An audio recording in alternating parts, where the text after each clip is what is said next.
Played it, I already played it. Yep, I played it like halfway, then I provided it back from the beginning. I was like, I need to play this again. But shouts out. That was God of Fire. Show you the God of Wind. I will take their breath while they stand. Fuck the government. Road One Production. I am the God of Wind. Salute everybody. I'm the motherfucking guy to win. Gotta tell them all again, tell them all again. I'm the motherfucking guy to win. Gotta tell them all again, let's tell them all again. I'm the motherfucking guy to win. Gotta tell them all again, let's tell them all again. I'm the motherfucking guy to win. Gotta tell them all again, tell them all again.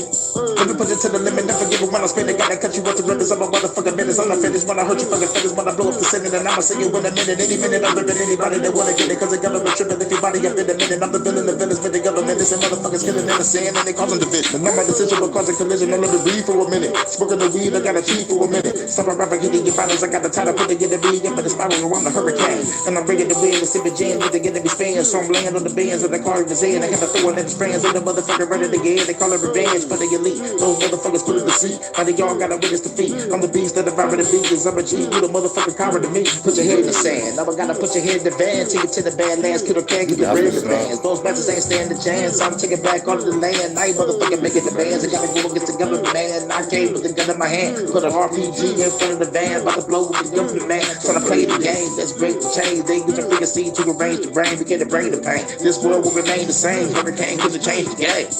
Gotta win. Gotta tell them all again. Tell them all again. I'm the motherfucking guy to win. Gotta tell them all again. Call all your friends. I'm the motherfucking guy to win. Gotta tell them all again. Tell them all again. I'm the motherfucking guy to win. Gotta tell them all again. Call all your friends. I'm the motherfucking guy to win. Gotta tell them all again. Tell them all again. I'm the motherfucking guy to win. Gotta tell them all again. Tell all your friends. I'm the motherfucking guy to win. Gotta tell them all again. Tell them all again. I'm the motherfucking guy to win. Gotta tell them all again. Can't wait to see it, Bob. I'm the motherfucking guy to win. I'm the motherfucking guy to win. Can't wait to see all y'all videos. I'm the motherfucking guy to win. I'm the motherfucking guy to win. Tell them all again. Tell them all again. I'm the motherfucking guy to win. Tell them all again. Tell them all again. I'm the motherfucking guy to win. Tell them all again. Tell them all again. I'm the motherfucking guy. I wish you could put out the videos that we already got. I'm the motherfucking guy to win. You know, to put them back out there, whether on your channel or a second channel. I'm still waiting for that. But you know, whenever you're ready. I'm the motherfucking. Hurykane 313.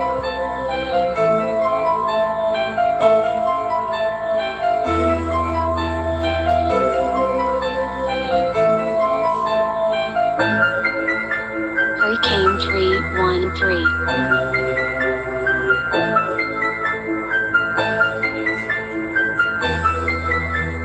God of storms.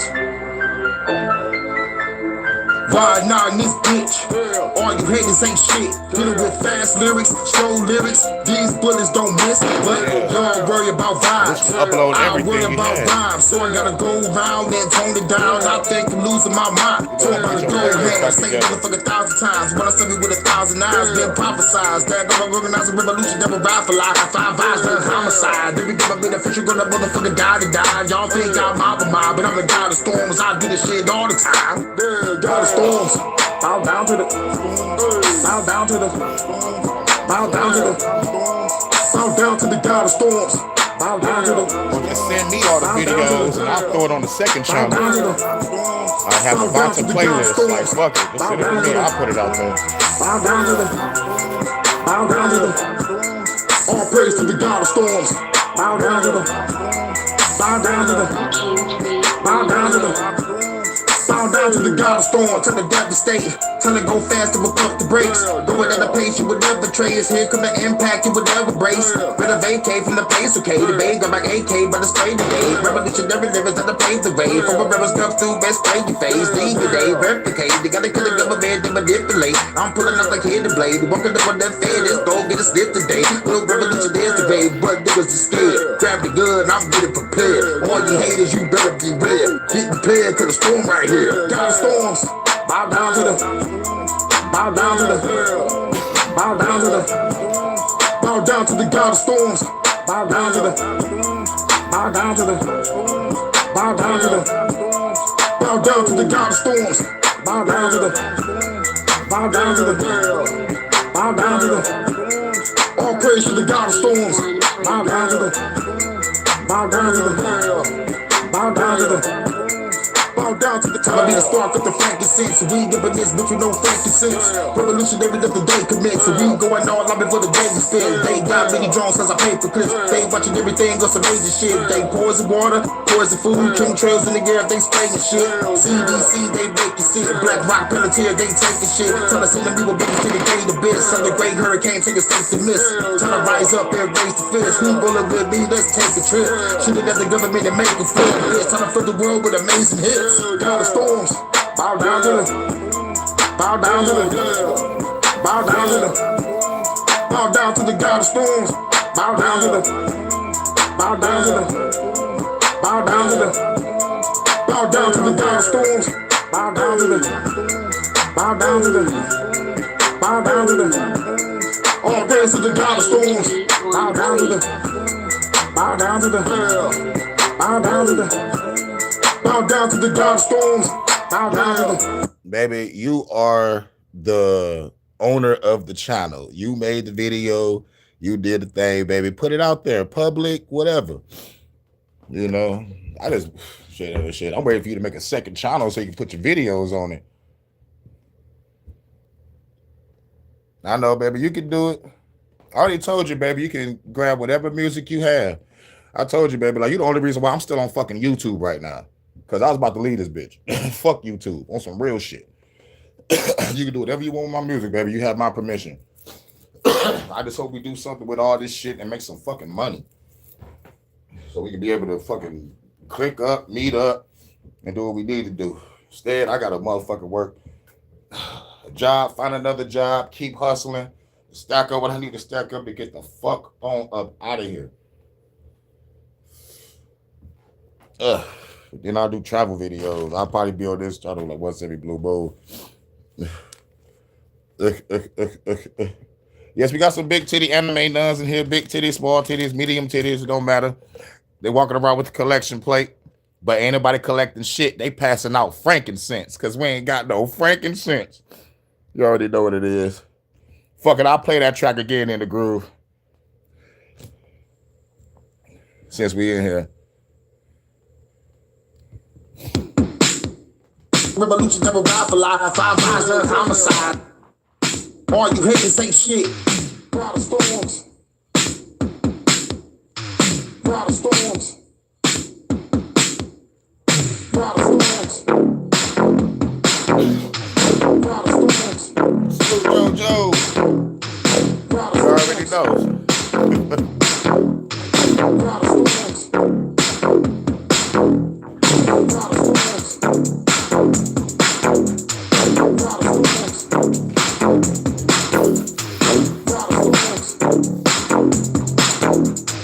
I have to play it again. Why not in this bitch? All you haters ain't shit. With fast lyrics, slow lyrics, these bullets don't miss. Y'all worry about vibes, I worry about rhymes. So I gotta go around and tone it down. I think I'm losing my mind. I'm talking about the gold pan, same motherfucker 1,000 times. When I see you with 1,000 eyes, been prophesized that I'm organizing revolution that will rap a lot. 5 violent homicide. Every time I've been a fucking gonna motherfucking die. Y'all think I'm out of mind, but I'm the god of storms. I do this shit all the time. God of storms, bow down to the god of storms. Bow down to the god of storms. Bow down to the god of storms.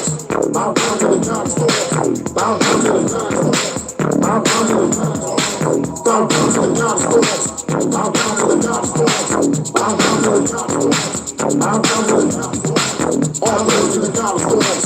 Bow down to the god of storms. Bow down to the god of storms. Bow down to the god of storms. Bow down to the god of storms. Bow down to the god of storms.